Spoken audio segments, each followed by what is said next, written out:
All right, I'm up here to talk about editorial advisory board meetings, and I'm not up here because I'm an expert at it. I think I'm up here only because I am not in the least bit shy about talking about my failures. And some of those are, sometimes I actually handled some of these situations well, and a couple of other times I did not handle them very well at all. And we're going to talk about all of that and get your input too on some of the experiences you've had, because I do not think that it's unique, some of the things that we've had to deal with at editorial board meetings. So in a perfect world, we're working with great editors who have a great team and wonderful relationships with their EABs, and we could talk all day long about whether a strong, healthy journal has a strong, healthy EAB because it's a strong, healthy journal, or it's a healthy journal because it has a strong EAB. But that's not what we're here to talk about. We're talking about today when we don't have a perfect world. And I'm going to do it in a case study way. So I've got 3 case studies. This first one is the Board Brawl.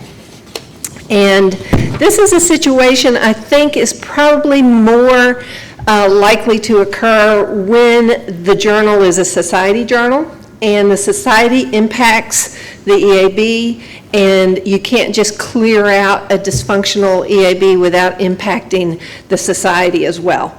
And so in this situation, I have a journal that I really liked the editor. He worked hard. He was a curmudgeon. I have a soft affinity for curmudgeons. I kind of like working with curmudgeons. And so I liked him. The editorial advisory board we hold every year at the Society's conference. They've never gone smoothly. But this last one last year was so bad that it was astounding. So let me give you a little setup on what happened. So the editor-in-chief is, giving the presentation about the journals and where it stands, and of course they're always talking about the impact factor. This editor-in-chief is strongly, impact factor driven, as is the editorial advisory board. And then they started a conversation on special issues and whether guest editors should be writing in their special issues. So there were loads of different opinions, of which all of you know what the different opinions are, and if you want to talk about that, we can do it later. But then somebody said, I heard that you had to cite the journal in order to get published in the journal. And the editor was already very irritated because during this discussion on special issues and writing for the journal as the guest editor writing for the journal, the editor was getting irritated and a little snippy with comments that were being made, and the editorial advisory board members were showing some also microaggressions as well, and I was taken aback a little bit by it all, and but it was actually within reason of what had been happening in previous EAB meetings at the conference. So this kind of irritating relationship between the two of them. But then this gentleman says that, and the editor jumps up and says, "That is absolutely not true!" And I handled it, I think, the absolute best way, which I stayed seated with a complete, non-reaction at all. Inside, I was doing that because inside I was going, what? And he stands up. Now, this journal we have seen this every conference. Somebody says the same thing about this journal. It does not have a problem with self-cites. We know what the impact factor is without self-cites. Its rank actually goes up if you take out all the self-cites, which is the first indication that it's not a problem. We have the percentage that it is and the percentages of all of the competitor journals, but the editor didn't say any of that. He just stood up, said, "That is absolutely not true, and I will not take that kind of comments from people," and stormed out of the room. And with me looking like a deer in the headlights, like, what just happened? And the rest of the board members pretty angry as well. So I took a very backseat approach. I kept my game face on. As an inside, I'm thinking what has just happened to one of the most important journals in our collection.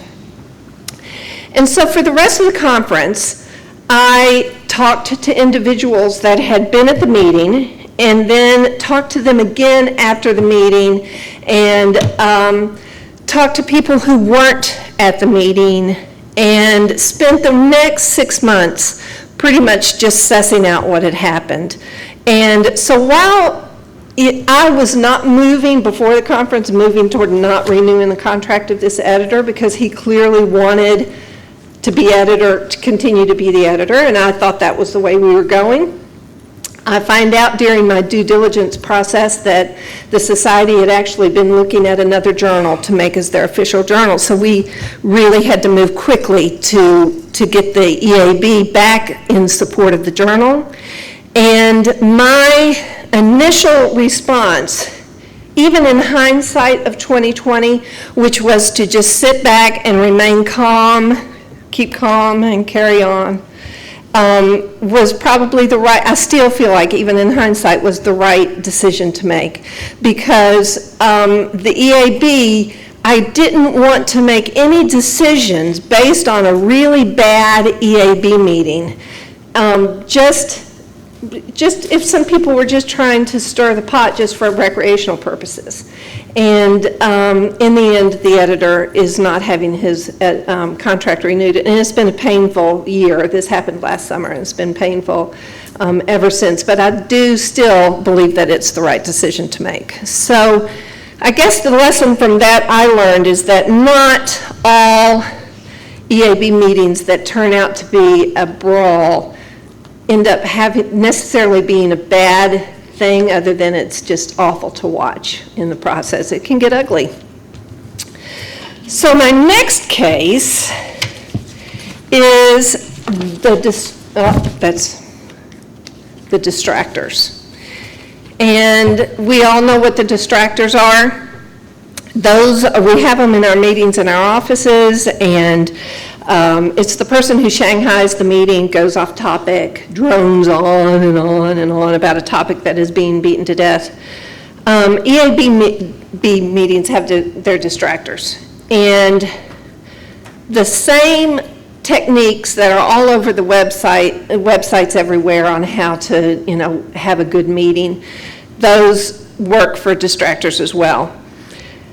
So these are real questions that I've had distractors ask me in meetings. How much is the company charging libraries for its collection? Why were you not at so-and-so conference, which is, by the way, just has 150 people going to it?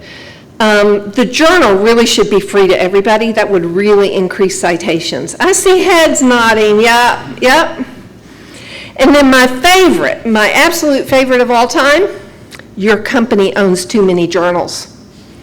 Now, I work for one of the smallest commercial publishers, and in the collection that I was managing, it is the top collection in the field, but I didn't even know how to respond to that, and then they do it in the EAB meeting. So this is, the distractors, I think, lends the question of,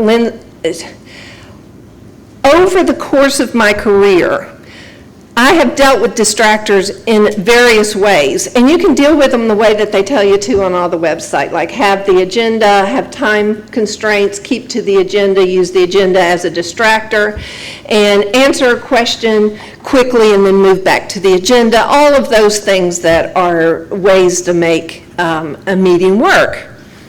However, in retrospect, for this and for all EAB meetings, I think that an EAB meeting goes into, the distractor gets really distracting when the journal editor or myself really allow it to happen by me becoming more involved in the editorial board meeting than I need to be. I need to be there as an observer, as somebody to answer questions when necessary, but otherwise my role is to sit back and be supportive to the editor, and the editor needs to be running the meeting. So the distractor turns into a really not very good editorial board meeting when he asks a question and the editor then just goes ahead like, what is your company charging for your collection? And I don't say anything, and then the editor looks at me and says, well, I think we would all like to know that. So then the editor's just thrown me under the bus and derailed his own editorial advisory board meeting. So that's when distractors really get to be problematic. And they can throw an editorial board meeting, they can rile up an EAB meeting. So some of the things, and I know you've heard these too, that are specific to the journal, and that the editor has actually turned to look at me and said, well, what do you think of that? Exactly. And for one instance, if we publish fewer articles, we would increase our impact factor. See, somebody's just saying it right there. That's right. And what's the subscription price for the journal? And then our personal favorite of the company right now, because we're moving to not providing EAB members with hard copies anymore, is why aren't we getting hard copies anymore? And then the editor proceeds and then to just look at me waiting for the answer, and then I can use the agenda, answer it quickly, use the agenda, and try to get back on track. But the editor has to take the lead in getting the EAB meeting back on track, or we've lost it to a free-for-all. And in cases, in hindsight, when that hasn't happened, when the editor hasn't taken the lead to get the journal back, the EAB meeting back on track, we have a follow-up meeting after the meeting to talk about what we need to do to improve the meeting the next time, so that it's a learning experience and a growing experience for both him and me. And I say him because I manage 17 journals, and I have 2 women who are editors, and the rest are men. So it's a default for me, and I apologize for that, and I'll try to be a little bit more inclusive. But that's in hindsight what happens with a distractor that really derails a meeting. So the next one is my favorite, the revolting editor. And I really do mean that as a double entendre. So the background on this journal, it wasn't even my journal, and I still get sweats when I think about this editorial advisory board meeting. And I'm going to tell you right up front, I did not handle it well. So it was early in my career. I am filling in for a colleague at a conference where the journal is having an EAB meeting. And I was completely unprepared. I thought I was just filling in, la-di-da, go to the EAB and just, show the flag and talk about some of the general things that are happening at Emerald and, be done with it. I walked into the meeting and I was accosted by the editor with, "She pays the bill," to the waiter who was, wanting to be paid for the food and drink. "No, how do you do? No, glad you could make it. She pays the bill." And all right, I'll pay the bill. And then we sit down and he proceeds to start the meeting, and everything that he was talking about was negative, and he was blaming it on the publisher. So we don't have an impact factor because the publisher isn't pushing for it, like the publisher could push for an impact factor. we don't have submissions because the publisher isn't marketing the journal. And Scholar One doesn't work, and the publisher won't change it. Now, if there's anybody here in the room, I think Scholar One works fine. I love Scholar One, so that's not flying with me either. And then the website is awful, and the publisher ignoring my complaints about it. And then no one has access to the articles because the publisher charges too much. Yeah, so throughout the meeting, I chose to handle it by not responding to his questions, and when, he would point directly at me and say, "You charge too much." And my response was, "I'm not sure what you mean." And so it went on. It was painful to watch. And so as soon as he concluded the EAB meeting, and I literally had hardly said any words at all, most of the EAB members they skedaddled. The room cleared so fast there was a breeze as they walked by. But they missed the best part of the whole thing. So I immediately get up and I walk toward the editor, because of course by this time I'm seething, right? And the editor throws a chair in front of me like I was going to hit him or something, and then runs around the table. And I turn and go the other direction and try to get him at the doorway. So we're both running, trying to get him at the doorway. And he gets out of that doorway a little bit faster than I do because he's a sprite little guy and he's running and I'm kind of lumbering around. And so I follow him out, and at the door, he is spewing some more nonsense and in front of the elevator, and then the door closes. Literally, I think it closed on my nose. If anybody had been watching this, it was ridiculous. It was ridiculous. And I'm going to tell you, I did not handle it well. I should have just sat my butt on the seat and not gotten up and let him just move on his direction as the way he was going to, because there was no good that was going to come from that.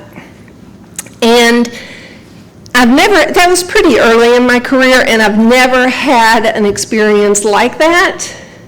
And I think one of the reasons that I haven't is because when I know that the editor is in revolt, I don't hold an EAB meeting.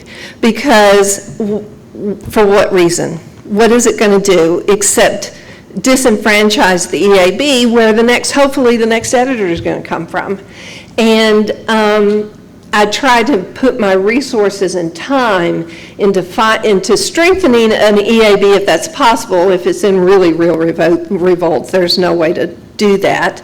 And then recruiting for an editor instead of trying to have a meeting that I know is going to not go well. So that are my 3 worst cases of EAB meetings. So they can go south. Using the techniques of any good meeting works. I think it's good to start the meeting out. I try to keep it always positive and try not to bring up too much negative things, and make sure that if something negative does have to be talked about, that it's first talked about after positives are talked about. So those are all good meeting techniques. And then in the end, it's a learning process for both me and the journal editor, and I have to realize that it's just, it has to organically occur the way it's going to occur, and when it doesn't work the way I think it's going to work, we're only human, and I can deal with things the best I can. I will guarantee, though, that I will never chase anyone around a table again. So, thank you. Thank you. We're going to have her stay there for 1 minute in case we have maybe 1, maybe 2 audience questions. I think we all could relate to a lot of that. I also wish Patty actually threw a chair, because then our Twitter mentions would be off the roof for this, but maybe we can get her to do that later. Now, one of the things that you mentioned is that a strategy is to just sit there and be quiet, and I think often when we're in that situation, we're almost powerless to do anything. Does anyone in the audience have a scenario like this where there was a brawl, a really contentious meeting, and what was the approach that worked for you? There's a microphone right up here. Tell us a little background of the scenario. Why don't you come right on up here?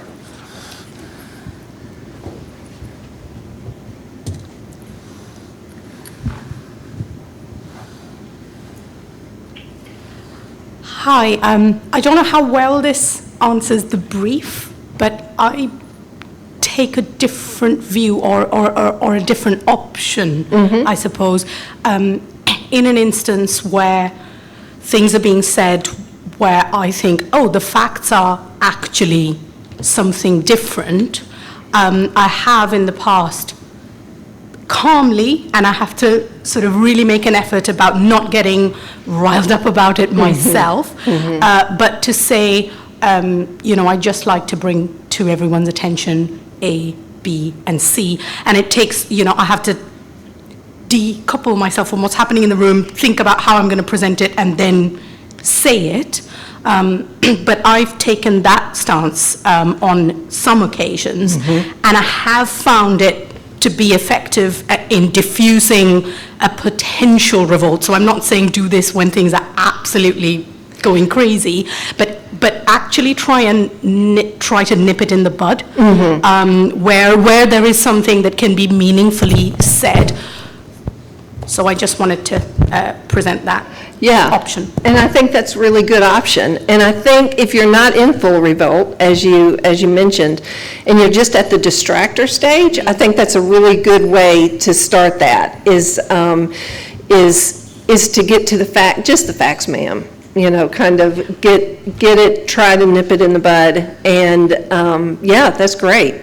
So thank you for that. Okay, jot down some other scenarios during the Q&A period. I also might add that you have to be quick on your feet to do that. So you're quicker on your feet than I am. I'm not going to say, I'm the one who leaves the room and says, oh, I should have said that. That's me. Me too. Okay, thank you very much, Patty. I did